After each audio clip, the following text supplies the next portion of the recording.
If you are looking for heirloom quality cookware, this is it. The Creuset Dutch ovens are amazing. They are my go-to pots for cooking in the oven to the stovetop, and they have lasted over 20 years, and I know, because my family has these, that these will last a lifetime, and if my kids want them, they can continue on.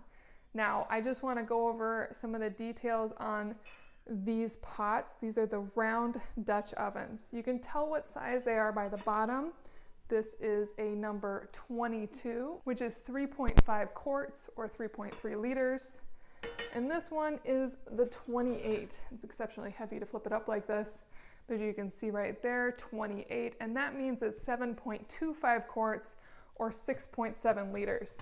Now the bottom of this one has gotten much dirtier over time, and I could grind that off very easily with some baking soda and a good scrub. I just haven't.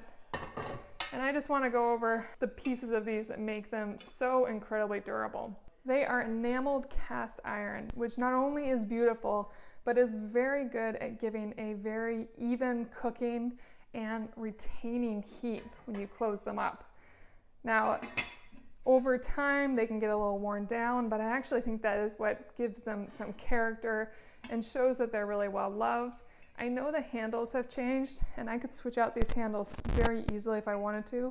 The handle always stays cool on top of the cooktop. Obviously, when I put it in the oven, it'll get hot too, but it's just screwed right on. I could easily unscrew this and put another one on if I wanted to. They're very easy to clean. We can stick them in the dishwasher or hand wash them. We do stick these in the dishwasher a lot. We use and abuse them and love them, and I cannot tell you how glad I am to have these. And if you are on the fence about Creuset, go for it. You will be very pleased.